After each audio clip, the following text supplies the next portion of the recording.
Hello, soul sister. Welcome to another episode. And I have Dr. Cari in the house, Dr. Cari Schaefer. Cari, so good to have you here. So happy to be here. Yes, thank you. Junie. Yes, that's me. Yeah, I didn't actually make sure I was pronouncing your name right. I just I knew. We just met. And we are totally in sync. I'm so thrilled. Like I saw what you do. I saw the impact you're having on women in the second half of life. And I'm just like, oh my God, I'm so glad to have you and your message here. So thanks for carving out some time for us today. So happy to be here. Yeah, it's such an important thing. And the topic that you're working with is so important for women because there's a lot changing that women don't understand. Exactly. And so let me tell you about Dr. Cari. She is the founder of The Wise Woman Emerging, a platform midwifing women through the menopausal change. Dr. Cari's vision for the platform was born out of her own menopause health journey, where she discovered that this time of a woman's life has all been but lost in our society and medical establishment. Women are offered few solutions and are often left to suffer alone. And that is so true. That is why I wanted you here, because this woman here that's listening not only is trying to manage all the different things that are going on in her body, maybe presently or have happened already, but now she's wanting to connect with a partner. She's wanting to open to love, and her body is different. Her being is different. And there's not a lot of support out there, and you've lived it. And now you're doing it for other women. You're helping other women with this stage. So really great to have you here today. So glad to be here. Yeah. I want to just actually focus on the name of your platform, which is Wise Woman Emerging. Okay. Let's just go right there, which is like the wise woman, and our culture and how we're not honored there. Yeah. Talk a little bit about that. So from a biological perspective, my background is a doctor of holistic medicine, been doing that for 22 years, right? So very rooted in the biology of the body. So from a biological perspective, women have three major shifts. Taking out pregnancy, which is a fourth major shift, but not every woman gets pregnant, right? So there's child years, then we go into the fertility years, and then we go into what I call the wise woman years. And what our culture looks at often, if you take a minute and you think about childhood, you'll get certain images, maybe a balloon or a bicycle or playing or running in a field, right? And if you think about the fertility years, maybe you think about, sex, or maybe you think about a lover, or maybe you think about having a child and a family, right? But then when you think about the menopause years, for most people, it goes pretty blank. It just kind of becomes we disappear in a lot of ways. We don't have a lot of guidance, and we certainly a lot of times feel like we lose our what is it? Joie de vivre. Exactly. So hormonally, it actually, I say this to women all the time, this is happening for you, not to you. And it can really feel like it's happening to us because that transition can be really bumpy. But when you're going between child years and fertility years and it's bumpy, every woman knows why they're going through the change, right? It may be bumpy, but we understand in our culture, she's becoming fertile and estradiol's coming in and all of that. Yeah. But the next phase, nobody is really talking about what's happening and why it's happening. So really what's happening is estradiol, the hormone that makes us fertile, is declining in production. And the production of the new estrogen that's coming on is changing locations. It's going from the ovaries into being made in our belly fat, okay, from a hormone that our adrenals make. So we are fundamentally shifting. Men don't make this transition. Their testosterone might go down, but they don't have a third hormonal phase. So I always say to women, is this some divine mistake? No, it's a divine plan, people. Ooh, I love that. It's a divine plan. This is not a mistake. All right. Tell us about the for us, because if it's a divine plan, something is happening for us. Exactly. So literally, I believe in working with, thousands of women and observing this process, that women in the estradiol years get certain superpowers because our biological job. Now, I always say biological people, because what I say from a social perspective may not be so PC, but from a biological perspective, a woman's job is to find a mate and procreate. From a biological perspective, our hormones are setting us up to do that.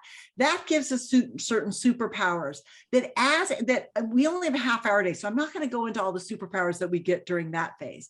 But as we shift into this new phase, we need new superpowers. Why? Because our role is changing. So yes, our job from a biological perspective in the fertility years is to assure the survival of our gene lineage and of our species, right? Through procreation, through giving birth. Now, in the wise one years, our job is to assure the survival of the tribe through helping the tribe understand what it takes to survive. So we're moving away from the mommy role into the healer, the midwife, the tribal leader in some cultures. We're moving out of the role of got to make sure the baby's okay and surviving, into the role of got to make sure the tribe is okay. And one of my really wise female friends told me that in her heritage that she studied, Native American heritage, the lineage, the men cannot go to war until they consult with the Women's Council. Wow. Right? I didn't know that. Yeah. Now imagine if in our culture we had a women's council, and imagine if men, before they did acts of aggression, had to go consult with them first. How do you I'm just thinking about the times we're living in and the men that are in charge, how different things would be. Yeah. That just to pull up something that was heartbreaking. I don't know when somebody's going to be listening to this, but we just had another mass shooting with these children. And here we have men making the rules around guns, and wherever you stand with that. I'm thinking, as a wise woman and having a council, we might have different laws around protecting our children. We might have different laws. We might approach it from a different standard. We don't know because it's not existent. But that is something that, from a biological perspective, we are actually making this transition to partake.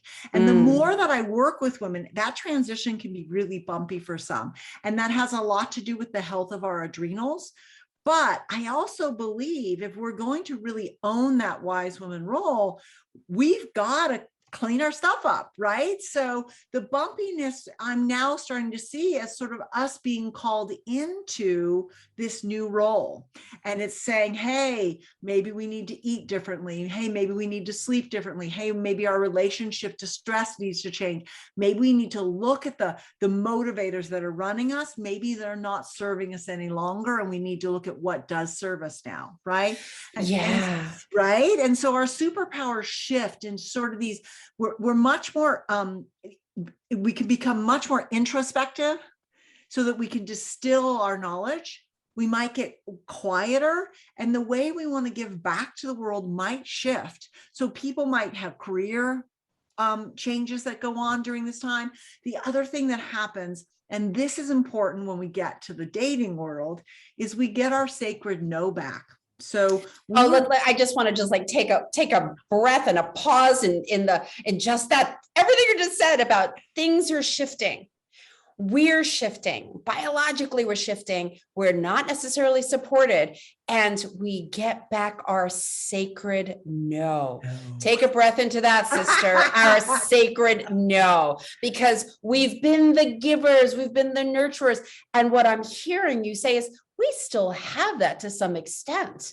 Yeah. It's just shifting with where our superpowers lie, where we used to be giving it to our families and our children. Now it's for the greater good, so to speak, our communities, the planet, and also what's going on inside of us. And this is so important because if we don't harness this superpower, it's going to get in the way of our relationships, and certainly our relationship to ourselves. So tell us more about the sacred Sacred no. no. So biologically, we're actually driven to please others and to take care of others, right? So that's out of balance in our culture nowadays, because women are being the superpower, doing it all, right?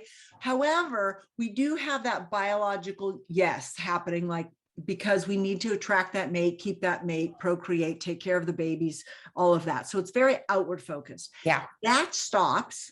And what we start to get is the ability to discern what is actually in the highest service for ourselves and for others. And so we might, if we're in a relationship, start to say no where we used to say yes. And this can be very disorienting to our partners. And for some women, it's disorienting when they're used to pleasing as a way to try to get love. Like if they have a program in their body that says, if I'm not a good girl, then, and so sometimes that no can come off cranky. But if you really own that the no is your way of being able to assess what really is best in the higher for everybody. Yeah.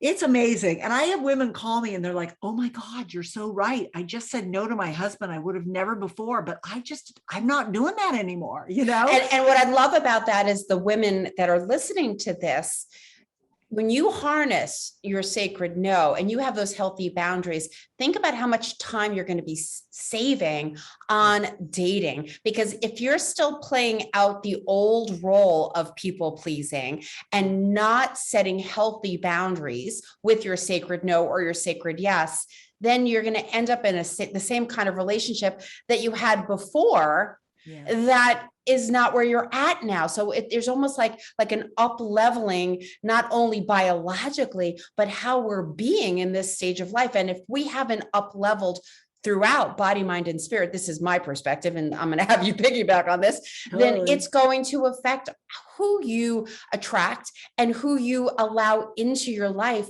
And we want you to have the second half of life in this sacred, wise way so that you are thrilled with this stage of life and not playing out old patterns, because you're different. Yeah, you are. Anything different. you want to add to that or change? Yeah, I do. So let me add these things. So one of the things that also shifts that I've noticed, and how do I notice this? My gorgeous, stunning women come in and they're like, Cari, I don't know what happened. I walk into bars now and nobody looks. And it's really disorienting because nothing's changed, you know? Oh, I know. It's the invisible woman. Yeah, I want you to hear that there is I really believe a biological reason for that. We're not supposed to be attracting in the same way, right? Yes. So if you look to attract in the same way, you can make it personal and it's not personal. But the beauty is our sex drive changes. Yeah. And our sex drive changes because, again, we're being driven when we're younger with that heat because we've got to procreate, right? We got to procreate. Even if you didn't want babies, you still got the hormones that are saying procreate. Yeah. Anybody who didn't have children and is getting closer and closer to the end of that time, they know it's like, oh my God, it's like procreate, right? And so that goes away. And so now we're not attracting in the same way. Like the heads don't necessarily turn when we're walking in the room, and it has nothing to do with our beauty. But what is happening is that our connection point is shifting. And so which means also our libido. It's not about just that heat. What it's about now for us is connection. Yes. And so, yeah, you may not walk in the room and you may not get the same amount of looks as you used to, but in truth, that's not going to be satisfying to you as you go through this transition further and further along anymore. What you're looking for is somebody who sees you, who gets you, who chooses you, who meets you, who you choose, right? Yeah. That's what we're looking for. And so if we go into our libido expecting that, I'm not going to say that in the beginning, it's not going to be really hot, whatever. But if you go in looking for that same kind of old drive, you can find yourself frustrated. So our libido has changed. Our biology has changed. And what we want is different. And yet there is that wiring maybe psychologically, because we're watching movies of, being slammed against the wall and, jumped on and stripped off, clothes up. Right. And it's like, where is the heat? What's going on? And yet you're talking about, we are desiring something so different. So how does a woman in this stage of life navigate this new way for her so that it's not so bumpy, it's not so frustrating for her? So the first thing to know is there is a hormonal component, because our testosterone was made in our ovaries, and our ovaries are going on hiatus. Yeah, mine are kind of gone. Our background testosterone is made in our adrenals. So we can literally have low estrogen, low progesterone, low testosterone if we're overstressed in our system.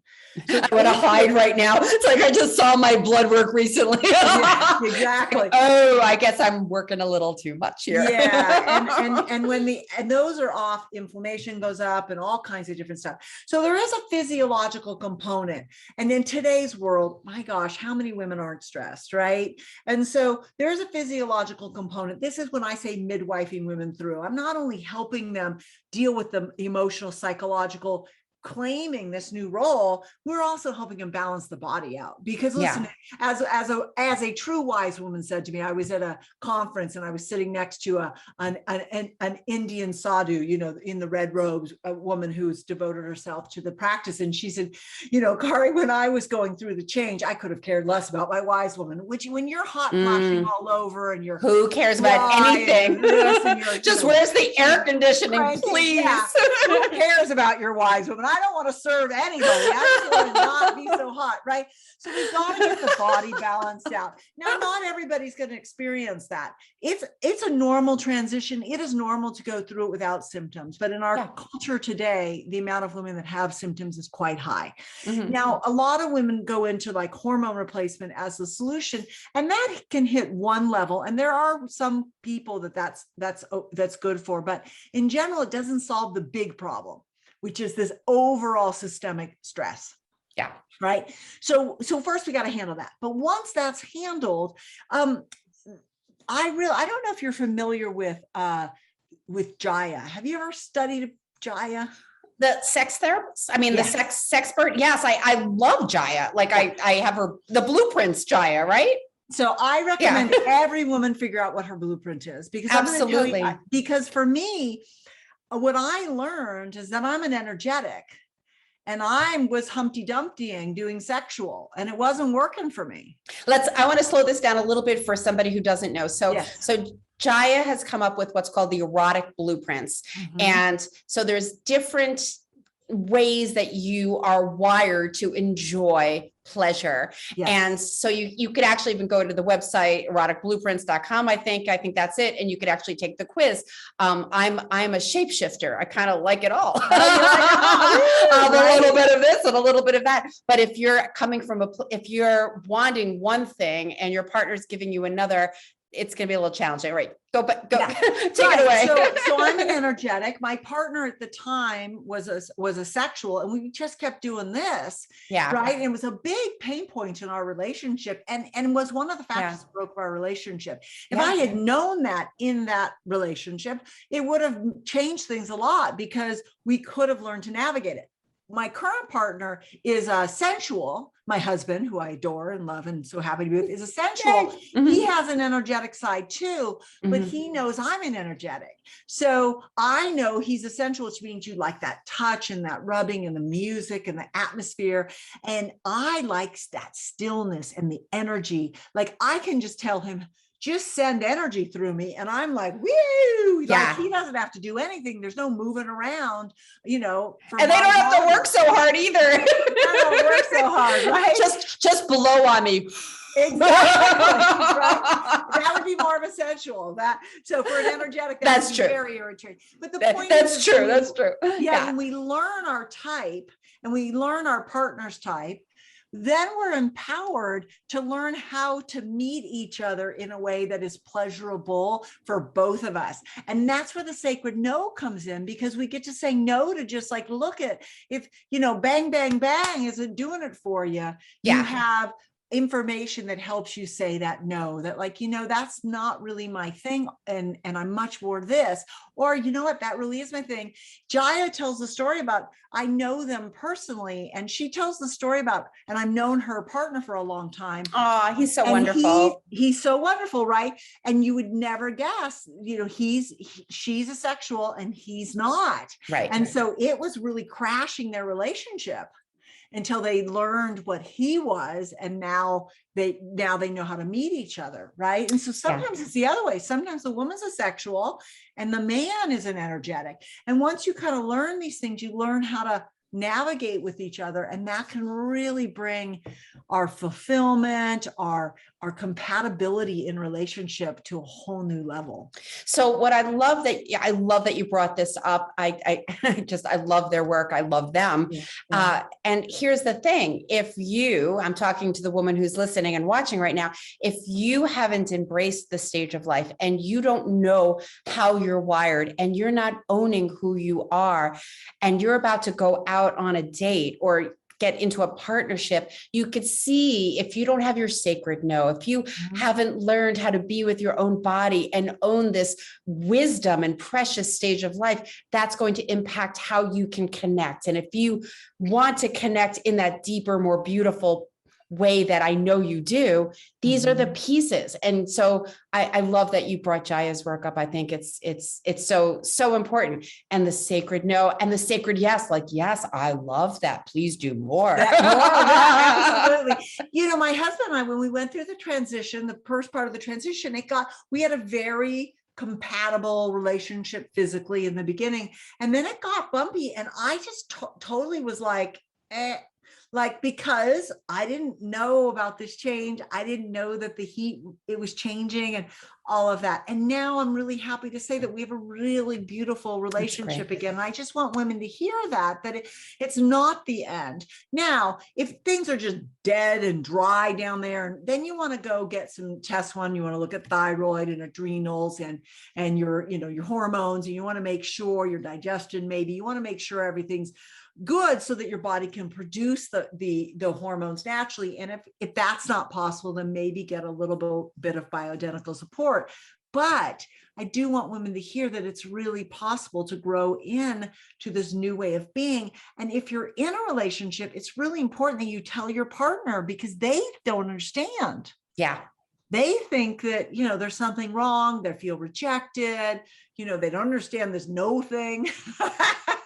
Right. And because they haven't been taught either. They're on their own journey. And the last thing they want to do is feel rejected, falling short, disappointing their woman. So how we share this information is really important. That's why I do a lot of work with the women I work with and how to communicate, but you can't communicate what you don't know. So again, what I love about your message is this is totally not only a normal stage of life, but there's some really juicy pieces to it and the opportunity here. And when you could really own it and lean into it, dating is going to change drastically and your next relationship will be so different. So what's like one thing a woman can do like right now to feel better about this bumpy, shifty, I don't know my body place? So the first thing that I would love to say to the woman, I'm going to give a body one and I'm going to give it a psychological, emotional one. On your list of what you want, you know how people make those lists of what they want? The top thing on the list is he has to choose you as much as you choose him. Stop wasting. Breathe that one in. Yes. Right? Yes. Stop wasting your time on men that aren't choosing you. And giving and hoping that eventually they will appreciate you. And yeah. Mm-hmm. Yeah. No. Next. When I was in a relationship with somebody who wasn't choosing me, I left the relationship, got myself, right? Yes. Chose myself. Yes. And then on my list, top of my list was somebody who chooses me. And my husband proposed to me on day 3 of our first date. Oh my God. Seriously? Seriously. And what did you say? Yes. 100%. And then he was separated, but still going through the divorce process. Yeah. So every day for a year, he proposed to me. And then I finally said, hey, sweetie, let's just do it on the days when my heart's wide open because, life got a little whatever. But he proposed me all the time. And then when divorce was final and he really proposed to honest, read me wrote a poem for me and the ring and the whole thing. It was the sweetest thing ever. I got goosebumps. So right? nice. But I was clear he had to choose me, and he chose me from day one. So add that on the top. Anybody who is not fully choosing you is not your guy. End of story. Yes. Right. Yes. We're going to actually take a pause right there because I want you to really own that, sister. Like right now, if he's not choosing you, end of story. Move on. Time is precious. You deserve so much. Yeah. Boom, baby. Yes. Okay. Okay. So then the last thing I want women to know is one of the ways that I see women exhausting their adrenal system and throwing themselves into stress states and causing anxiety and causing depression and causing all this stuff is by skipping meals, is by not balancing your blood sugar. Yep. And women do it to diet. They do intermittent fasting, whatever. So I really, really, really want women to hear learning to balance your blood sugar and what that means. I don't have time in today's interview to teach you all that, but do not skip meals. Don't overeat either. Don't, do a 14-hour break between breakfast and dinner, but not more. Make sure, because every time you skip a meal, you release cortisol, which is a stress hormone, which then takes your adrenal system off from making androstenedione, which gets turned into estrogen, and then you've got your testosterone production, your progesterone production, and it completely throws us off in this time of life. I don't care if it works for you early in life. It doesn't work anymore. Right. And a lot of the women are talking about, yes, but when I skip a meal, I then find myself losing some weight, or I'm trying to lose some weight, and they're feeling the concern about the weight gain. And I want to tie this to, you've got a special gift for this, soul sister. Yeah. So, that's good. I didn't even put that together. The weight issue is one of the biggest pain points for women, right? Yeah. We are going to put on 3 to 5 pounds in the midriff. That's our body making space to make more estrogen. That's what's happening. If you're continuing, something's out of balance, and there's several different factors that could be playing a role, but something is out of balance. That's not normal. So my free gift is a 1-hour audio that lets women know about all the different factors that can be playing a role during this time, so that that weight piece doesn't get out of control. Because that's such a big deal, and that's such a great gift. And I love that you offer that, because so often women are not comfortable in their bodies, and they are body shaming themselves, and they're restricting their food, and it's a vicious cycle. And regular meals, self-care, cortisol, sleep, all of these things. And so important. And the other thing I want to add in here is for women that are dating, they feel men love when, and I'm speaking, you're mostly heterosexual, your audience? Mostly, I would say, yes. Okay. So men love when a woman is embodied, it's not so much about size. It's about us feeling great in our body, right? That's when we shine. That's when we're attractive. Yes, exactly. So it's not, ladies, about being the perfect size. It's about being you and sharing you with your man. That's what turns most men on. And if not, if they want the perfect whatever, bye-bye. We have a lot of I like every time we go, I kind of see like the ejection button. He's popped out of there. They do not pass go. I love this segment. Thank you so much for spending time with us. This is a huge topic that really gets in the way of women really enjoying the stage. Wisdom, embracing, sacred no, all these juicy things. I hope you were taking some good notes, sister. Yeah. Dr. Cari, thank you. Thank you so much for being here. Yeah, my pleasure. My pleasure. Yeah. All right, soul sisters. So that's our episode for today. Like the episode, share the episode. I'm sure you could think of at least one woman, one friend that could really use this supportive message about owning the stage of life and all the different things we just talked about. And if you haven't subscribed to the station, please do. Write a review. I mean, this is how we're reaching more people. And so it'd be helpful to me to help more people, and you will be helping other soul sisters that are really struggling with this bumpy time in their life. All right. Until we meet again. Mwah. Mwah. Thank you.